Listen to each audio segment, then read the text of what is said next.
Assalamualaikum warahmatullahi wabarakatuh. Selamat pagi, rekan-rekan semua. Selamat pagi, Bu Vina. Yang saya hormati kepada rekan-rekan semua yang sudah menyaksikan video Zoom pada kali ini. Dan yang saya hormati juga Ibu Vina selaku dosen riset operasional.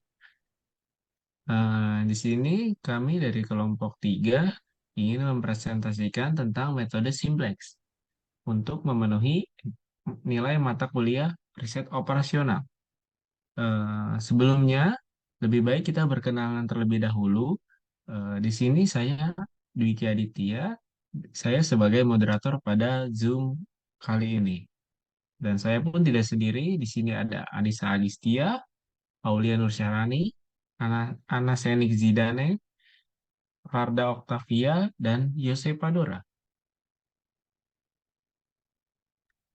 Oke, sebelumnya saya akan menjelaskan definisi riset operasional. Menurut Dr. Anda Pesta Gultom, pada bukunya, halaman 2 tahun 2022, riset operasional adalah usaha yang berkaitan dengan pengambilan keputusan berbentuk ilmiah dengan cara menentukan suatu model yang sesuai dalam menjalankan suatu sistem melalui alokasi sumber daya yang terbatas untuk mendapatkan hasil yang optimum.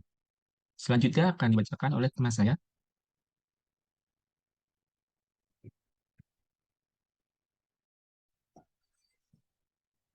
Selanjutnya ada definisi program linear.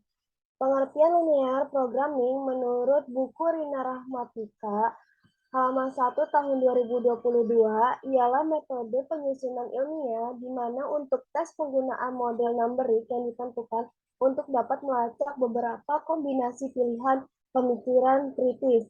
Setelah itu, yang terbaik dipilih untuk mengembangkan prosedur dan menetapkan aset serta alokasi agar tujuan dan sasaran yang diinginkan dapat tercapai secara optimal.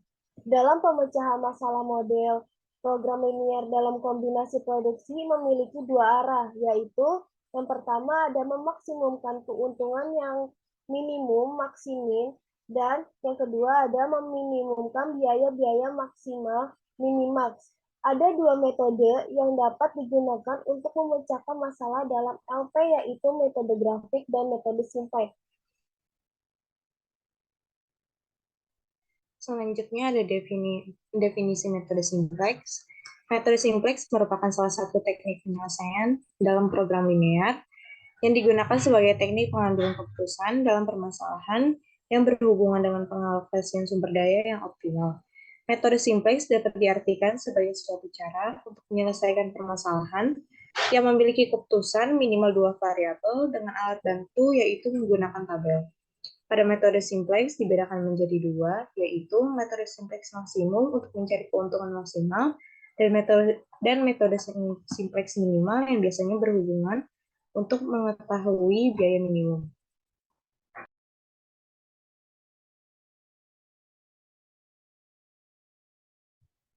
Selanjutnya ada istilah-istilah dalam metode simplex.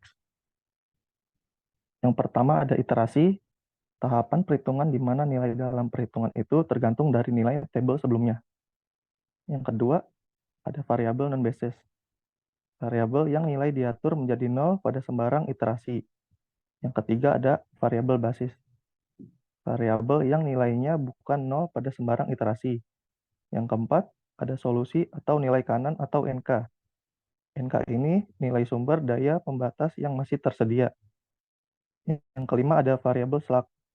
Variabel yang ditambahkan ke model matematika kendala untuk mengkonversi ketidaksamaan kurang dari menjadi sama dengan. Yang keenam ada variabel surplus. Variabel yang dikurangkan dari model matematika untuk mengkonversikan pertidaksamaan lebih dari menjadi persamaan sama dengan. Yang ketujuh ada variabel buatan. Variabel yang ditambahkan ke dalam model matematika kendala dengan bentuk lebih dari atau sama dengan untuk difungsikan sebagai variabel basis awal. Yang ke-8 ada kolom pivot atau kolom kerja. Kolom yang memuat variabel masuk. Yang 9 ada baris pivot atau baris kerja. Salah satu baris dari antara variabel baris yang memuat variabel keluar. Yang ke-10 ada elemen pivot atau elemen kerja. Elemen yang terletak pada perpotongan kolom dan baris pivot. Yang 11 ada variabel masuk, variabel yang terpilih untuk menjadi variabel basis pada iterasi berikutnya. Yang ke-12 ada variabel keluar, variabel yang keluar dari variabel basis pada iterasi berikutnya dan digantikan dengan variabel masuk.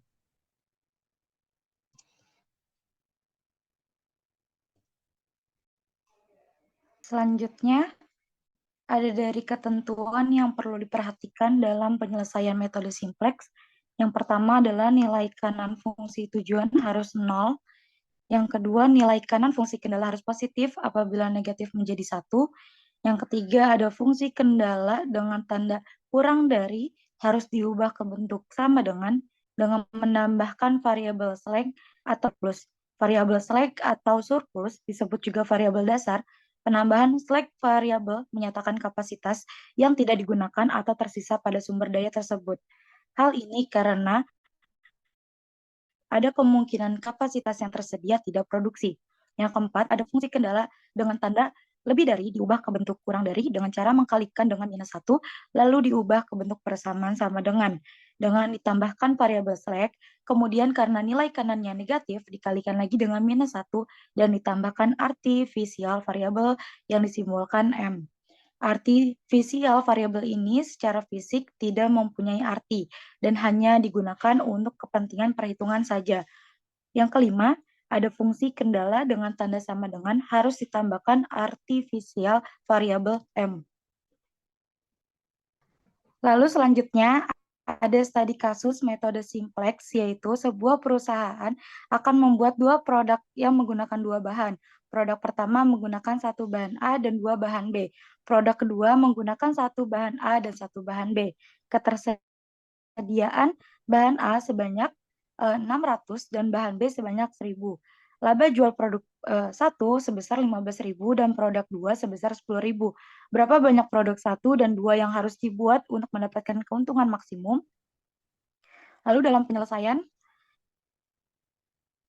dibuatlah model program linear. Definisi variabel keputusan, yaitu keputusan yang diambil adalah berapa jumlah produk 1 dan produk 2 yang dihasilkan. Produk 1 disimbolkan dengan X1, produk 2 disimbolkan dengan X2. Produk 1 digunakan satu bahan A dan dua bahan B. Yang produk kedua adalah menggunakan satu bahan A dan satu bahan B. Dengan produk 1 labanya sebesar Rp15.000 dan produk 2 sebesar Rp10.000 dan ketersediaan bahan 600 dan 1.000 untuk bahan B. Selanjutnya adalah perumusan fungsi tujuan dan fungsi kendala. Perumusan fungsi tujuan yaitu fungsi max sama dengan laba Z sama dengan 15X1 plus 10X2 dalam satuan Rp1.000. Perumusan fungsi kendala dengan kendala yang pertama adalah X1 plus X2 kurang dari 600 dan yang kedua 2X1 plus X2 kurang dari 1000. Kendala non negatif yaitu X1 dan X2 lebih dari 0.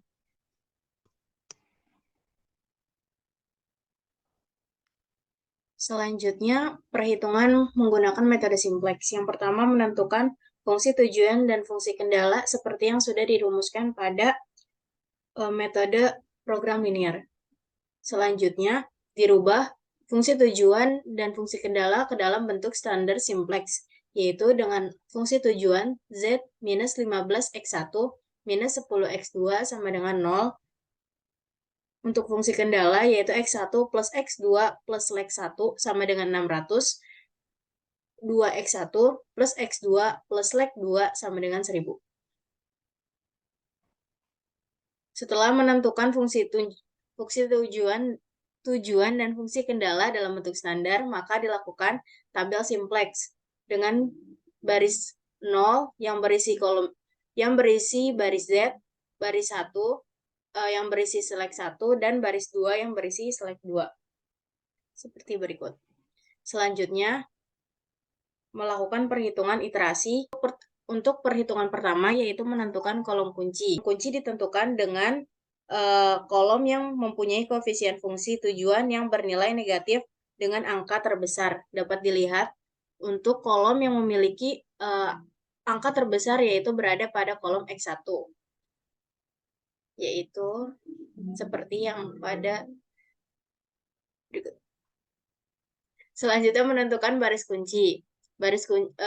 Rumus dari baris kunci adalah nilai kanan atau NK dibagi dengan kolom kunci. Setelah dihitung perhitungannya dapat dilihat bahwa yang menjadi baris kunci adalah kolom baris 2 atau select 2. Dan yang menjadi elemen kunci adalah 2. Selanjutnya mengupgrade tabel 1. Karena yang menjadi kolom keluarannya itu X1, maka baris yang menjadi keluarannya adalah baris X1. Untuk nilai kunci baris baru, dengan rumus nilai baris kunci lama dibagi dengan angka kunci, maka menghasilkan tabel berikut. Selanjutnya, untuk baris-baris selanjutnya, dengan rumus baris lama dikurangi dengan nilai baris kunci dikali angka kolom kunci baris yang bersangkutan, menghasilkan tabel berikut. Selanjutnya, karena masih terdapat nilai yang minus pada baris Z atau fungsi tujuan, maka dilakukan iterasi kedua. Dengan langkah-langkah seperti yang dilakukan iterasi pertama, ditentukan kolom kunci dan baris kuncinya. Maka yang menjadi baris keluaran adalah baris X2. Untuk perhitungannya masih sama seperti iterasi pertama dengan rumus yang sama, menghasilkan tabel berikut. Pada iterasi kedua dapat dilihat bahwa sudah tidak ada nilai yang negatif pada baris Z atau fungsi tujuan. Maka dapat dikatakan penyelesaian persoalan linier dengan metode simplex sudah mencapai optimum dengan hasil berikut. X1 atau produk 1 menghasilkan 400, X2 atau produk 2 menghasilkan 200 dengan fungsi tujuan atau laba sebanyak 8.000 dalam Rp1.000. 15 dikali X1 atau 400 ditambah 10 dikali X2 atau 200 sama dengan 8.000. Artinya, untuk memperoleh keuntungan yang maksimal sebesar 8 juta, maka perusahaan sebaiknya memproduksi produk 1 sebanyak 400 unit dan produk 2 sebanyak 200 unit. Dari tabel tersebut, dapat diketahui nilai X dan X4 tidak ada. Artinya, seluruh bahan sudah habis digunakan dan tidak ada yang tersisa.